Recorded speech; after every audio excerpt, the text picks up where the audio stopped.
Ladies and gentlemen, welcome once again to the Packernet Podcast. I am your host and resident panelist, as always, Ryan Schlipp. Check us out online, packernet.com. Find me on Twitter, pack_data. Well, it's Sunday, and it's another We Get to Chill Sunday, which is great, except for the part where we have to sit around all of Monday knowing that there's a Packer game lingering over our head. It shouldn't be that big of a deal. What was once a 13.5-point game in which we were favorites, I'm looking at right now, appears to be 14 points. Now, it probably varies from place to place, but it's settling into something that is should give us some level of comfort, but still, anticipation. But this Sunday, we get to kick back, relax a little bit. We had some games on yesterday, the weird little Christmas slate. They got the Saturday thing, and I don't know.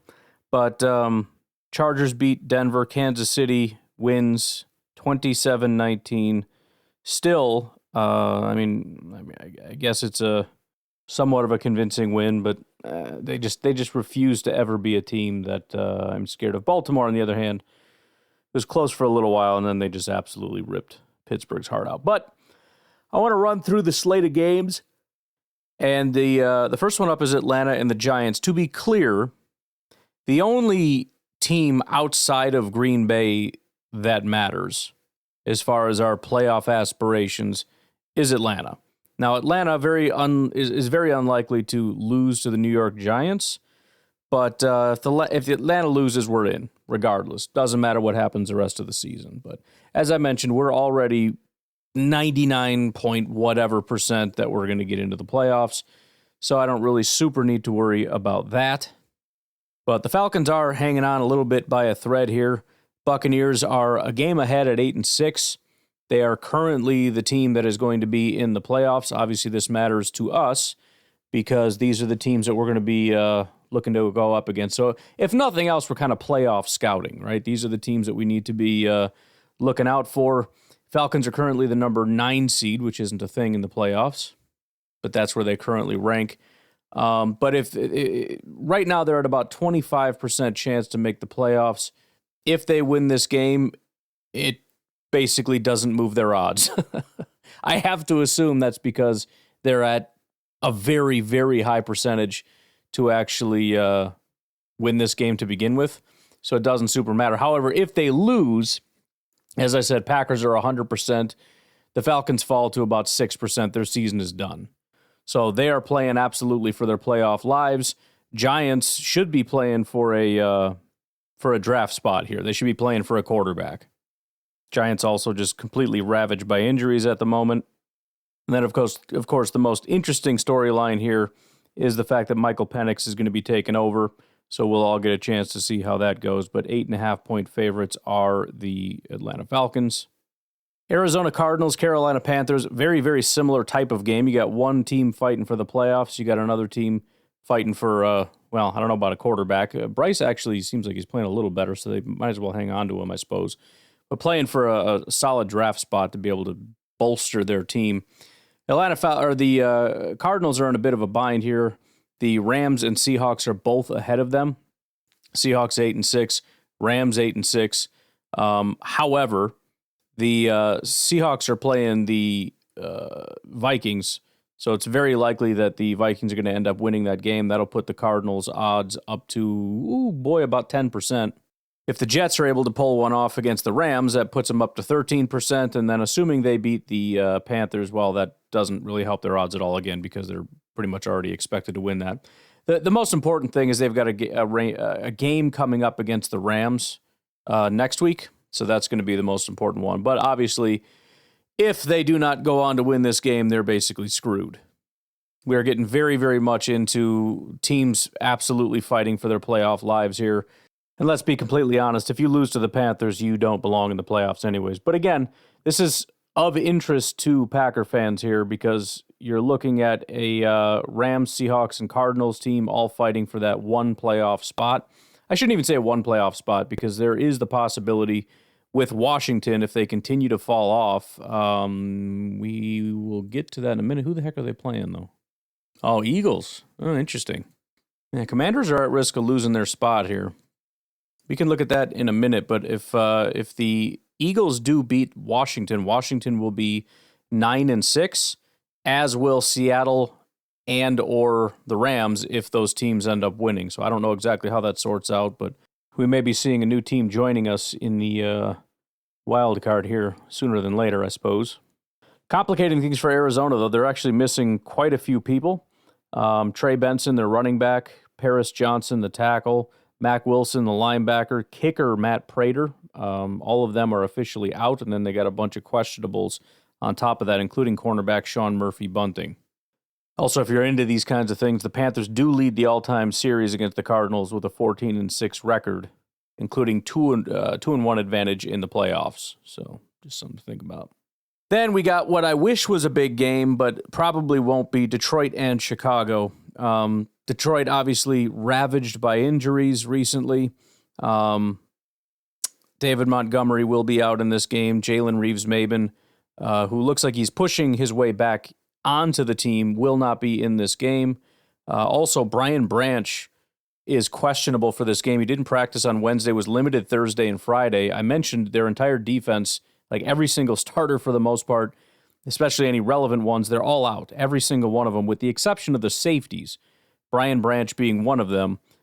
If he doesn't play, I mean, I don't know.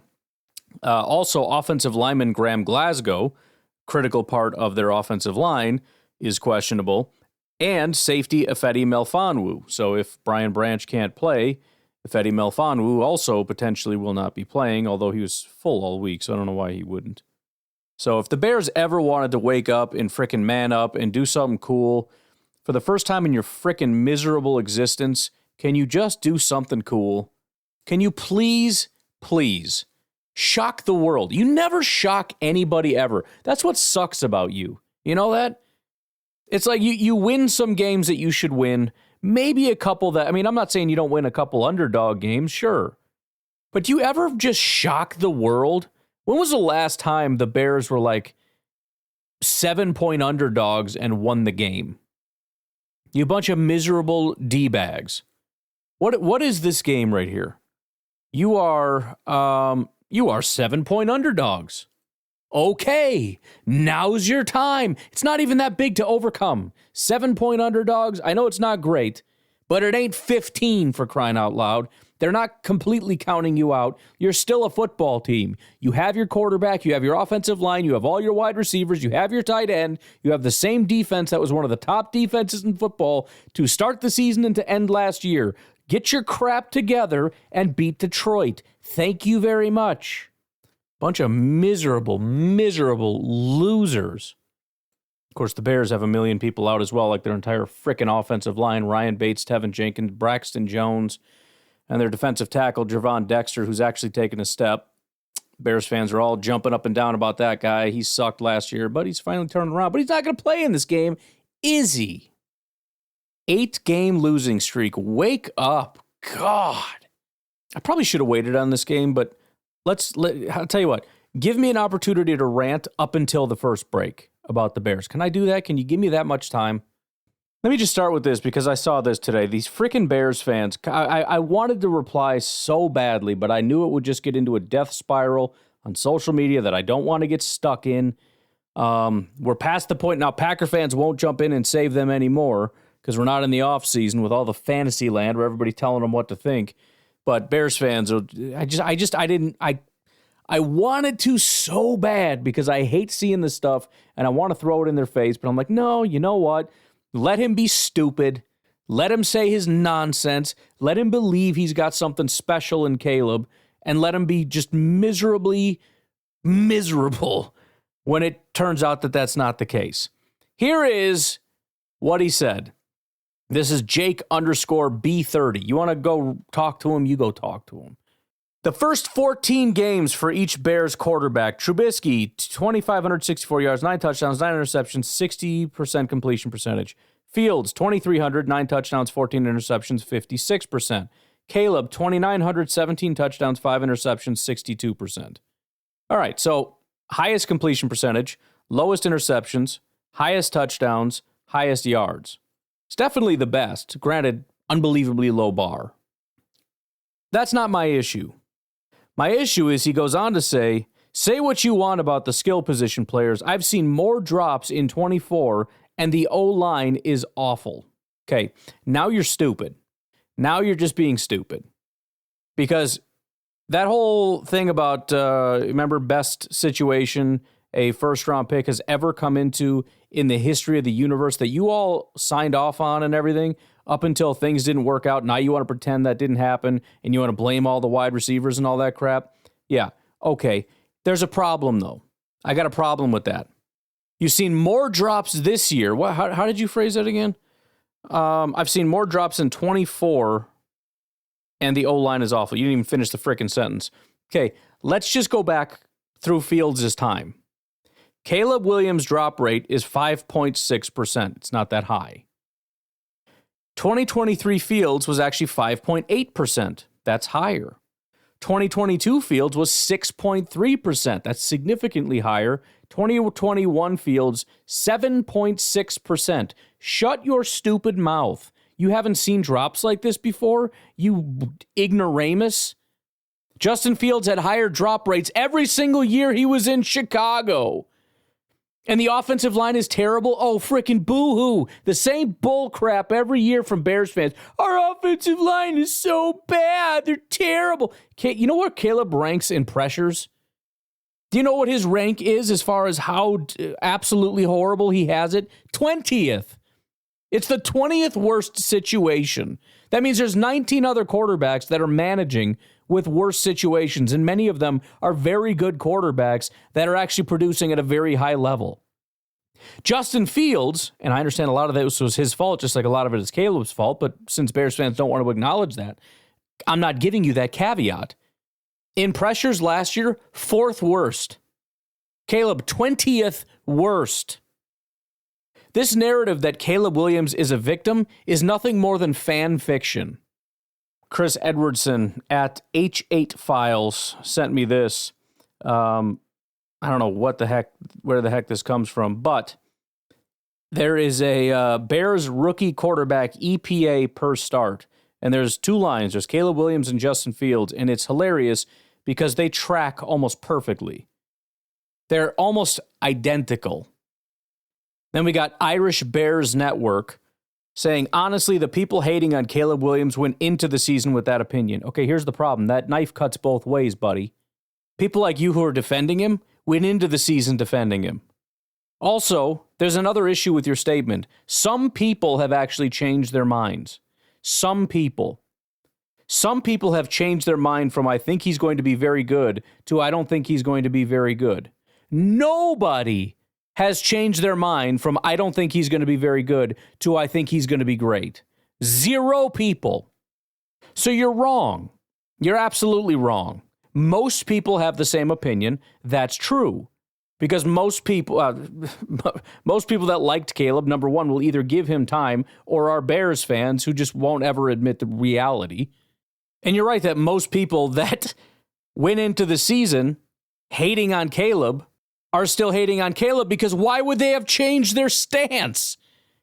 Seriously, what has he done to get anybody to come off of that stance? He goes on to say, the dude has been fighting his butt off while being the most pressured quarterback in the NFL. I just told you he's 20th. Fan fiction. Most pressured quarterback in the NFL? It's not even close. He goes on to say, yet he's still on track for 3,500 yards and a 3-to-1 touchdown to interception ratio. The touchdown to interception ratio is great. There's a lot more that needs to be looked into before we go jumping up and down on that. Like, for example, average depth of target, if you're throwing behind the line of scrimmage a lot. But that doesn't even matter. The fact that you're saying, yet he's still on track for 3,500 yards, as if 3,500 yards means anything at all. Who cares about 3,500 yards? It's like that whole you might be a redneck thing. You might be a Bears fan. If you think 3,500 yards is a lot of yards, you might be a Bears fan. If you think Caleb Williams has had a pretty good rookie season, you might be a Bears fan. You're impressed with the guy who right now is on track to be 3rd in yards, 3rd in touchdowns, 4th in yards per attempt, 4th highest PFF grade. This is, by the way, out of 4 quarterbacks. Maybe 5, Spencer Rattler, you could throw in there. After this game, he's going to have a little bit extra. Maybe Penix will have enough by the time to be able to judge the guy accurately. But for crying out loud, you're impressed with a guy that's 3rd in big-time throw percentage. I mean, for crying out loud, the one thing he's actually doing well is not turning the ball over. He is 3rd in turnover-worthy plays. Bo Nix and Jaden Daniels are better. Well, he has less interceptions. Jaden Daniels has 8 turnover-worthy plays and 6 interceptions. You have 16 turnover-worthy plays and 5 interceptions. I'm sorry, your quarterback is just luckier. Bo Nix has a 2% turnover-worthy play rate. Caleb Williams, 2.6%. How is that possible? He has over double the interceptions. Bo Nix has 11 interceptions, yes, and 12 total turnover-worthy plays. That's 4 less than Caleb Williams. 4th highest PFF passing grade, and it's actually close to Spencer Rattler. Jaden Daniels, 84, Bo Nix, 70, Drake May, 68, Caleb Williams, 62, Spencer Rattler, 59. Adjusted completion percentage, dead last behind Rattler. And as far as these horrific drops, Bo Nix and Spencer Rattler have it worse. You're at 5.6%, Bo Nix 7.1%, but his fan base isn't pissing and moaning and crying about it.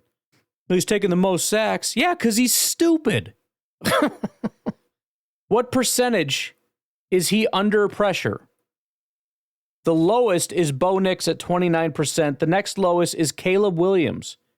Jaden Daniels, Spencer Rattler, and Drake May are under pressure more often. And it doesn't matter anyways. Because guess who has the worst PFF grade when they're not under pressure? It's Caleb Williams.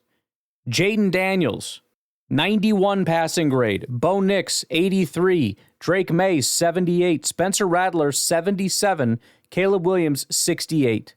68 when he's not under pressure. You suck. Oh, but the wide receivers, he has great wide receivers. It's unbelievable to me that you could actually sit here and believe that 2 accomplished wide receivers and a very talented rookie, the two established guys are having the worst years of their entire career at the same time because it's their own fault. Because it's their fault. I mean, Eberflus's fault, except when he left, it didn't get better. So it's the McCaskies. They made him play bad, which is why the wide receivers are so mad at Caleb, because the McCaskies suck. That makes sense. Anyways, I am humbly asking you, this is as humble as I get when it comes to the Bears. I'm humbly asking you, Caleb Williams, to, for once in your freaking life, actually look like you don't suck massively. You've done it a couple times. In fact, you did it against the Packers. You looked pretty competent. Of course, everybody plays well against the Packers, right? Go ahead and do it against this shockingly depleted Detroit Lions defense. I don't care what the other side of the ball does. If your defense can't stop the Lions, that's its own problem. I need you, Caleb Williams, to score 1 billion points. With your 50,000 elite receivers, go out and just put on a show for us, will you? Can you do that for me, princess? Thank you so much. We'll take a break. We'll be right back. Tennessee, Indianapolis, doesn't really matter. Tennessee playing for a quarterback. Indianapolis just floundering at 6-8. They don't have a purpose except to house the worst quarterback in football, Anthony Richardson. That guy is just awful right now. Good Lord. According to NFL Pro, or Next Gen Stats, Anthony Richardson has an NFL worst 47% completion percentage, which is the lowest by a qualified passer since Tim Tebow in 2011. Maybe that's a good comp for Anthony Richardson, actually. He's a big, massive, athletic guy that happens to throw, but just really poorly. But if you're interested, you can watch the Titans start Mason Rudolph at quarterback. That will be very exciting. Of course, it's a rivalry, but I don't know. It's sort of like if a tree falls in the woods and nobody hears it kind of thing. if nobody actually cares, is it really a rivalry? I don't know. We'll leave that to the philosophers. LA Rams, New York Giants, we've already talked about. This one is actually pretty big for the Rams and also a little bit for us, I guess, depending on who we care about playing. I don't know. But the Rams right now are in a very good spot. They are favorite right now, 71% chance to win the division right now. That only falls to 61% if they lose. So they're sitting pretty. They must have they're 8-6 right now. I'm surprised that they're quite as high as they are. I'm guessing they have all the tiebreakers on their side. But even still, after the Jets, they have to play the Cardinals and then they have to play the Seahawks. I mean, that's kind of a big deal, right? But I guess it's because they're expected to win those games. But either way, those are the more important games. They could lose this game so long as they handle business down the stretch, they'll be fine. So obviously everybody, Cardinals, Seahawks are rooting for the Jets. But again, at the end of the day, you're the one that has to beat them. The Jets, whatever. I guess if you're wanting to get into the whole Rodgers versus Stafford thing, but it's not exactly Rodgers and Stafford of old. I mean, Rodgers is still playing well, so it could end up being kind of a fun shootout. It just feels like a geriatric kind of like these teams aren't, it's not like a top-tier Rams team and the old Packers. It's the floundering, not even floundering, the DOA Jets and the hopefully we can get in and lose in the first round Rams. The Rams, like everybody else that we've faced recently, they're on this big 3-game winning streak, and they're a big deal, and everybody watch out. But it's going to be a 4-game win streak when they beat the Jets. But here's the thing, it's not going to matter. It might be, 4, 5, 6-game win streak when they get into the playoffs, and everybody's really freaking out, when in reality, they're going to beat a bunch of the teams that the Packers have just beat the living crap out of, and it's not going to mean anything. But when we face them, you better watch out. You better watch out. It's going to be crazy. And then when we beat them, it's going to be, they sucked anyways. So you know what? I don't even care. An actually interesting playoff game is going to be Philly and Washington. Jonathan Allen is going to be out for Washington. A.J. Brown is going to be questionable, although he is expected to play. We'll see. We'll see how it goes. I haven't been as impressed with Washington. It feels like they're kind of floundering a little bit, which makes sense. I mean, they're a team that's been terrible forever, and they got a rookie quarterback that's changing everything, but how much faith can you put in a rookie quarterback? But still, I would like to see a little bit of fight from Washington and hopefully a little bit of a stumble from Philadelphia, if at all possible. If nothing else, I want to see them fighting each other on the sideline because that whole internal strife thing feels good. But yeah, Washington must have a bunch of tiebreakers as well or whatever. I don't know because it doesn't seem to super matter. Although actually, again, it comes down to the Falcons. Like same with us. This game doesn't matter as much. If they, let's say, even if they win this, oh no, that's not true. If they lose to the Falcons right now, we don't know what's going to happen with the Eagles. We don't know with the Cowboys. They drop down to 50% from where they're at currently, which is like 90%. So that's going to be the biggest game. But they don't have the easiest stretch here. They got the Eagles, the Falcons, the Cowboys. And if they lose their next 2 games, which is probably unlikely with the Falcons, they're going to be sub 50% after that. But more than likely, they lose to the Eagles, beat the Falcons and the Cowboys. But they're kind of in dicey territory. It was kind of like before with us when I said, we're going to be completely fine, but if we lose, then it's like, okay, maybe we got to watch out for some stuff. That's kind of where they're at. They're kind of okay, but if they lose to the Eagles, they got to start having some conversations about stuff because it's becoming a possibility that they could actually get bounced. Not massively likely, but it's a thing.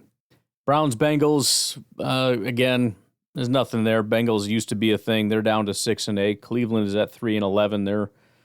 I don't even know what they want anymore. Probably a quarterback. Who knows? It doesn't matter. Cleveland's a freaking mess.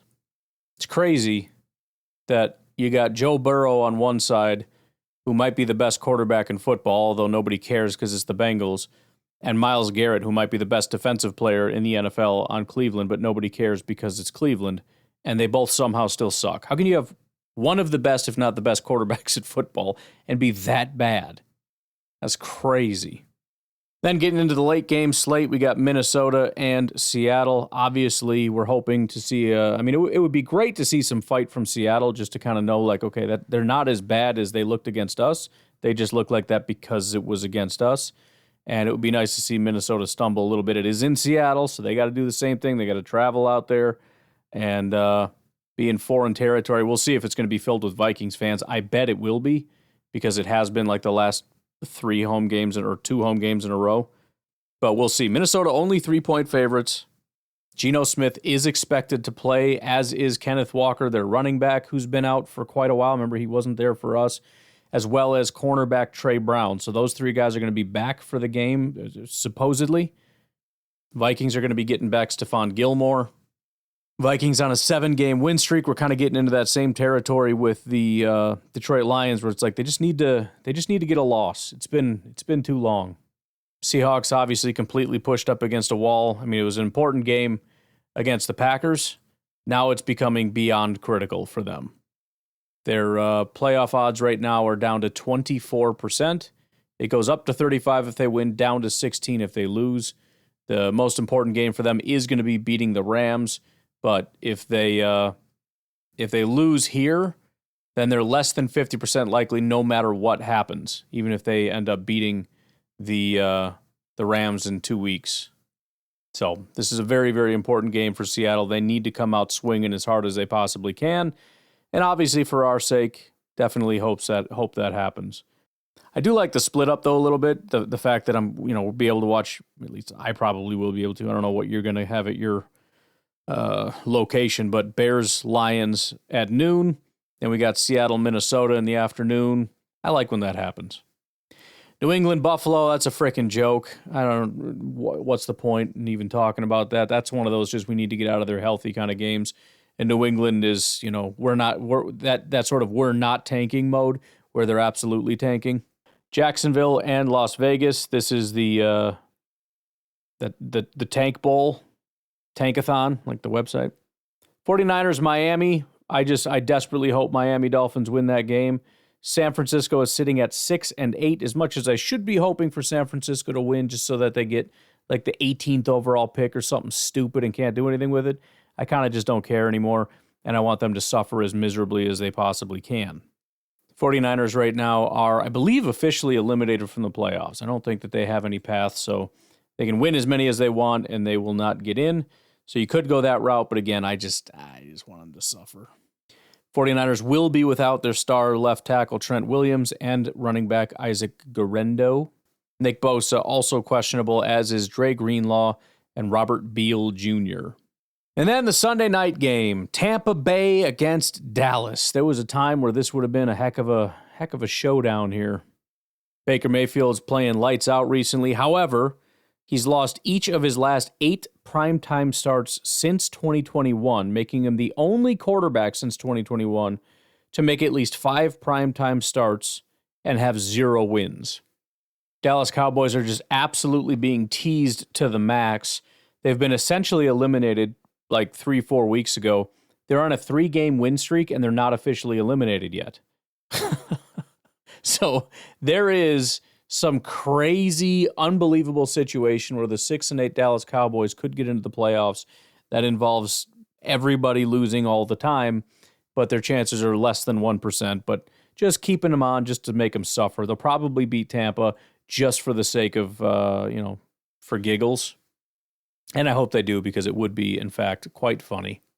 But again, you got the Cowboys fans who love to talk. They love to talk trash. They love to talk last year, which, by the way, who's the team that broke Dallas? Oh, yeah, it was Green Bay last year in the playoffs. That team died that day.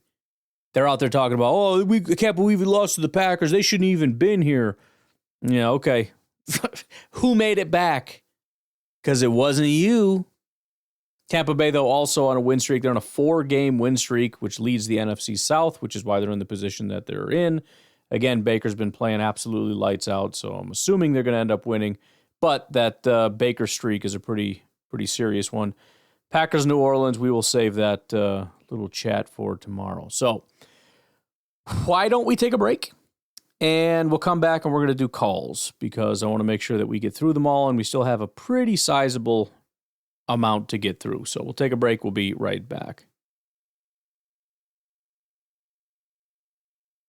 Hey, Ryan, it's Daniel from Milwaukee. What's up? I'm listening. I'm a little bit behind on the podcast, but I'm listening to you talk about how Packer fans are just whining and complaining about, having a good offensive line and how we drafted Jordan Morgan in the first round and we should have got Cooper. You're exactly right. And the annoying thing about it is I've never seen a time where a fan base is whining and complaining and swearing up and down that their team sucks and other teams are better because they got a certain player that they want. Like, who freaking who? Who cares? And exactly like you said, other teams get good players. I mean, we can do this every single year, and we can act and assume that the Packers are the worst franchise in NFL history, but our track record speaks for itself.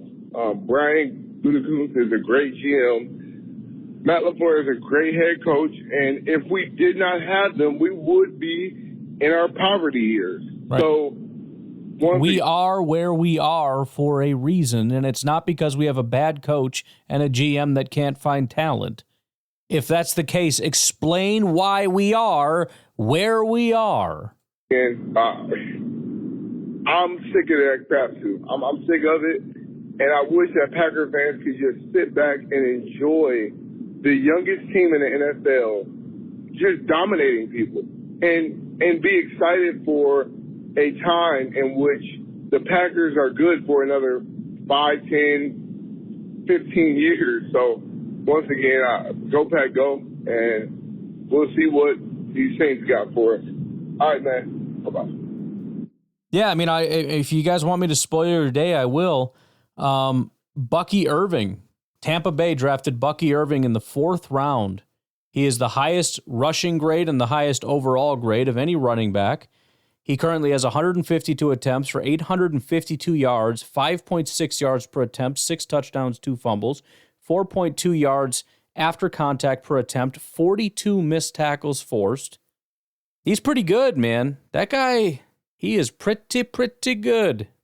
How about Ladd McConkey? He was drafted in the 2nd round. We could have taken him in the 1st round because he went pick 34. We could have taken him in the 1st round. Ladd McConkey out of Georgia. We love Georgia, right? Why didn't we go get him in Georgia? 6 foot 185. He has almost 1,000 yards already. He has 69 receptions for 960 yards and 5 touchdowns, 13.9 yards per reception.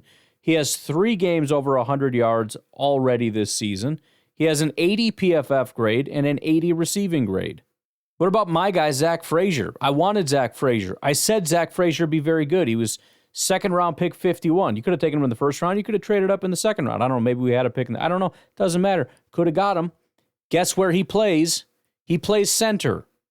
He has a 76 PFF grade, 78 run blocking, 64 pass blocking. That could be better. But he's only given up 1 sack. He's a good football player. How about a guard by the name of Dominic Puny? He was a 3rd round pick out of Kansas. 6'5", 320, 84 PFF grade, 84 run blocking, and a 69 pass blocking grade. We'll call it 70. Can you imagine having a guy with a 70 pass blocking grade, but as a road grader with an 84 run blocking grade? Man, oh man, the 49ers got him too. Jeez. I wish we were the 49ers, don't you? Don't you wish we were the 49ers? Man, that'd be great. I wish we were the 49ers. I'm sorry, everybody's better than us. Everybody is better than us all the time. I mean, just look at all these defenders. There are 16 guys. 16 defensive players. Think about it. That's so many. 32 teams, 7 rounds, 16 of them are good. Wow, there's so many, right? I think that math checks out, that there's so many. Jared Verse, we couldn't get him.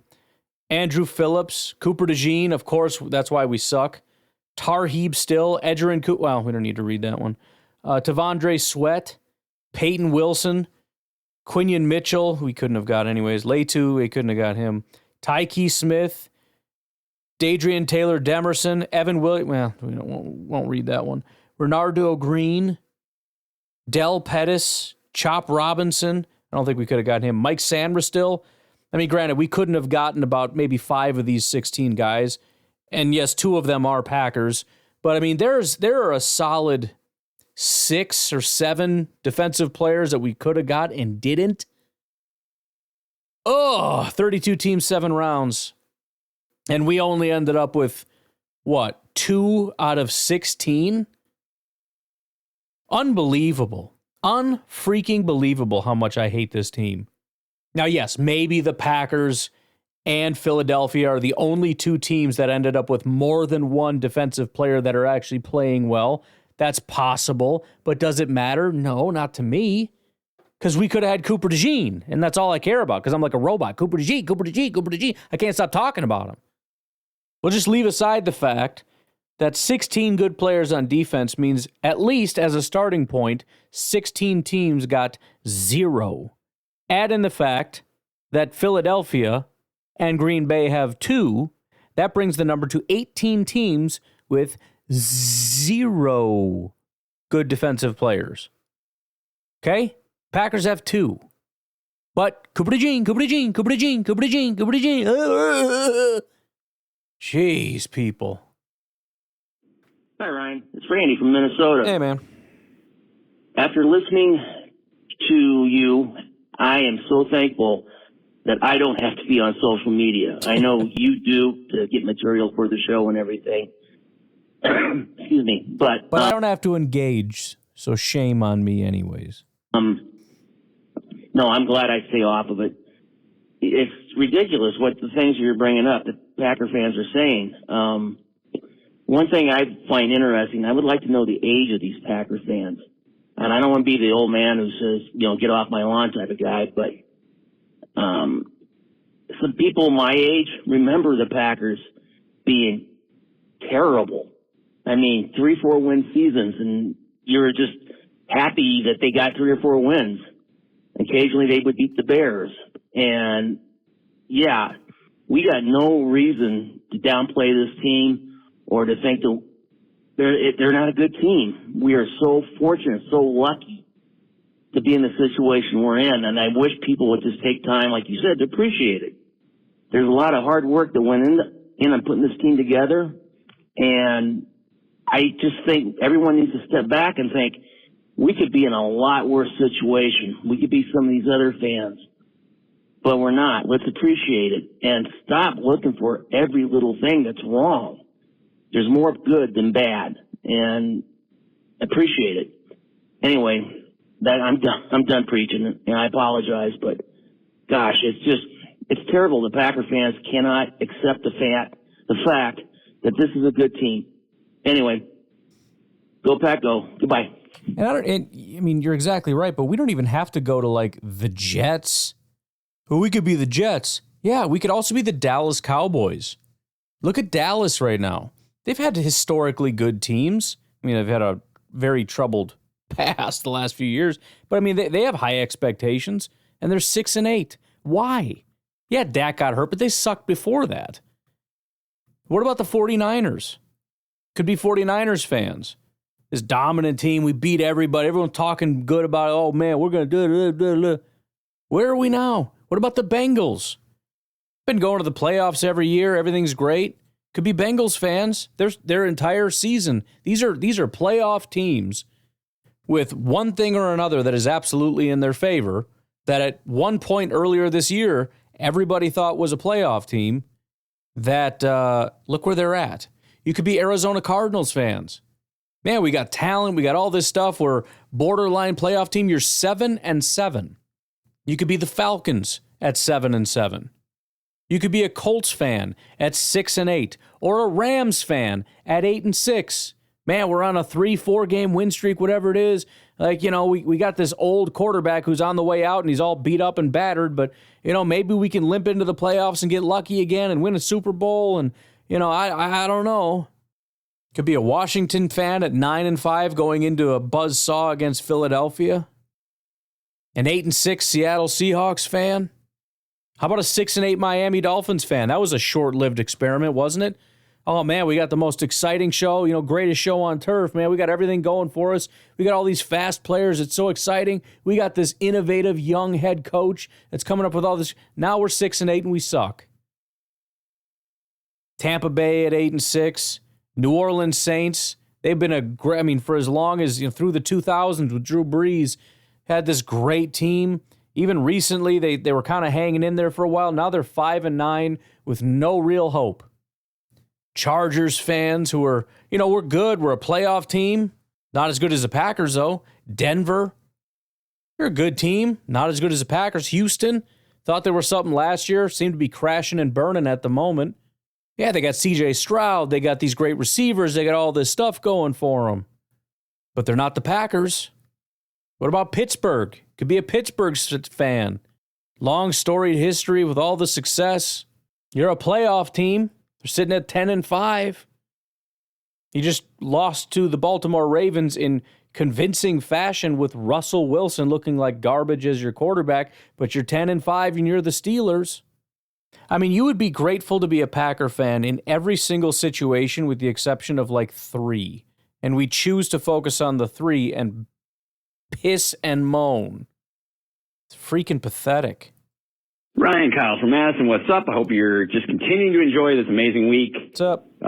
Especially from a Wisconsin sports standpoint, like watching my Bucks win the second ever mid-game cup. That was pretty cool. I don't know if the NFL would ever do something like that, but it is cool to have like these other tournaments within the season. I have no idea how that would work, so it probably won't. But that was cool. Great to be a Wisconsin sports fan right now, at least the two, the Bucks and the Packers. Now, okay, we're looking at the Saints game. I thought I saw the Packers favored by like 14 points. That's crazy. Whew.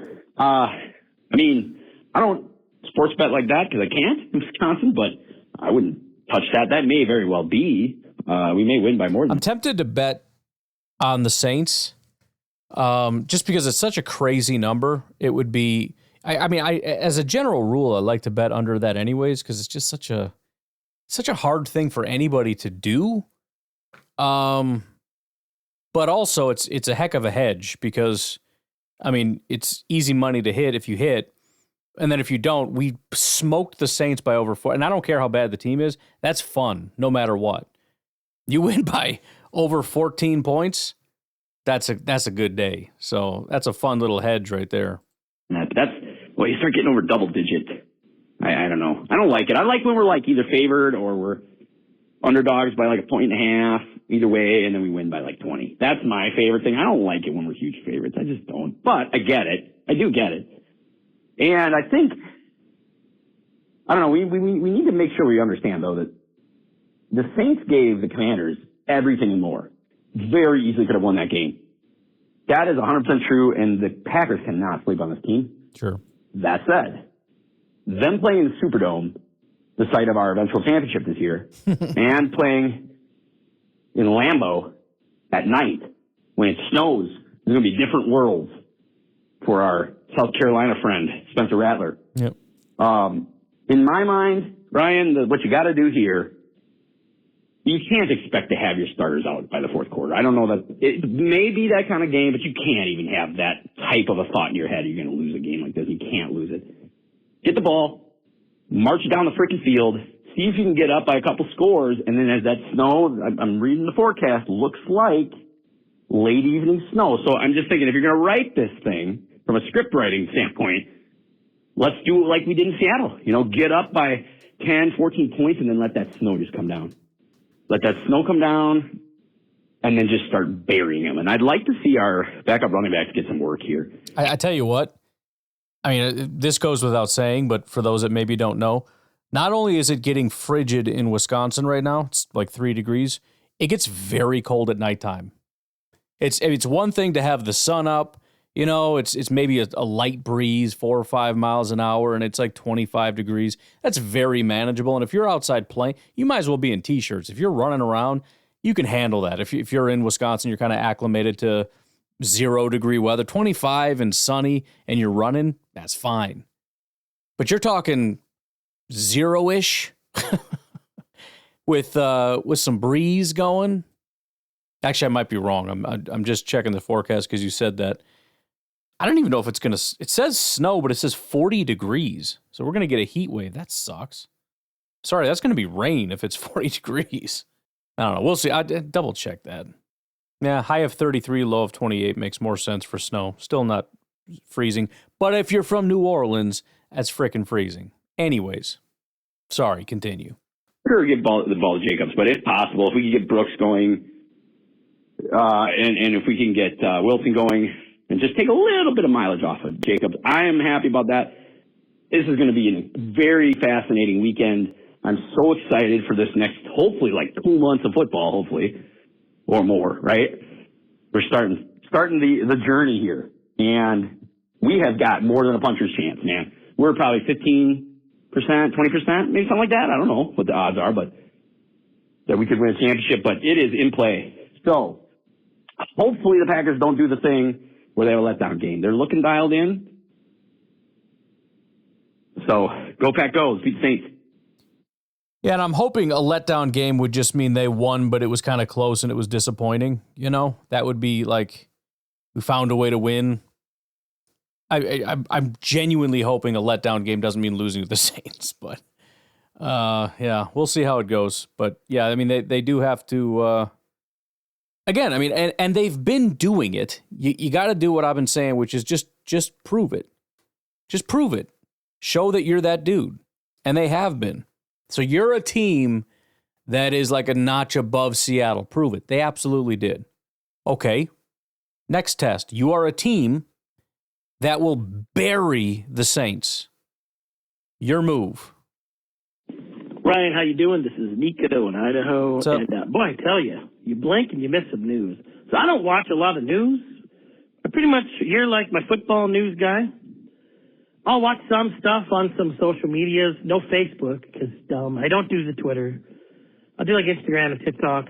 But I had no idea that Philly was like imploding like that again. Wow, man. And that's what they did last year. They were a great team, and then they just went off a cliff, and they sucked. I mean, I don't know if it's kind of closer to the end of the season. I don't know if they can fix it, but I tell you what, it gives some credence to how the Packers always draft and sign what we all call as Packer people, you know, the Robert Brooks, just the good people. Christian Watson, Jordan Love. How many very good individuals? Reggie White, you know, Butler. I mean, gosh, there's so many. You know, if I could name them for an hour and I'd miss a bunch still. Just Donald Driver. I had to. Here's the one I was thinking of. He was my favorite. But there's something to be said about signing and drafting just good people too. You know. Yeah. I mean, yeah, it helps to have a lot of talent, but talent with a bad attitude can just go to waste. You know. And then looks like wasn't it just a week ago that some beat reporter from the Lions are saying we are a poverty franchise? Wow. How the turns have tabled, or however that table line goes from the show you always talk about. Yeah. I didn't watch as much, but my kids watch it so much. Look, they had a couple injuries, and boom, now they suck. I mean, they don't suck. But, they could. I mean, let's say they are one and done this year. Well, they're going to have a top 20 draft pick, you know? Probably not going to, I don't know how much depth they're going to be able to draft. You know, of course they did really good drafting in the top 5 for 5 years in a row. They have a lot of good players because of that, but when you're drafted at 27, a little different, you know? So, I don't feel sorry for them at all. I feel sorry for any player that's been injured, yes. But as far as the fan base and the cocky douchebag players, you know, and I think people said it here, I've said it, and I've read it online. You know, the Lions were a trash organization for however many years, and they're good for a year and a half, and all of a sudden they puff their chest out like they've been there. Right. Well, you haven't been there. You know, I know you've always wanted to be there, and that's why you hate the Packers so much, because we've been there for a long time. Little ebb and flows, let me call you. Okay, well, let's go ahead and let Nico call us back here. What's up, Nico? But yeah, we've had some ebbs and flows. You know, 2018 wasn't the best year. This is when I started listening to you when you were screaming into the microphone, I think, after Arizona beat us. That even was the cricket right. was pissed. But how many? We won. We went to 2 Super Bowls with Brett. We won one. Appreciate all of you that hung out with me in 2017, 2018 through just you want to talk about whining. This was an angry podcast. You think I'm angry now? Holy crap. Aaron, I know Brett lost a handful of NFC Championship games. I think Aaron lost 4. So that's a lot of opportunities. We could have been there. And, some people think we're bad because we didn't go every year like the frickin' Patriots and now the Chiefs. But I tell you what, that just proves how hard it is. Getting there, to get there is awesome. And to win is just that much better. So the Lions fans are walking around like they haven't been anywhere. They were just, they knocked us out of the playoffs, 3 years ago? Okay, that's literally if you're a 50-year-old Lions fan, that's the best thing you got to think about? I mean, come on. Pretty much. You suck. So, they should act like being elite is a thing you cherish. You don't take it for granted.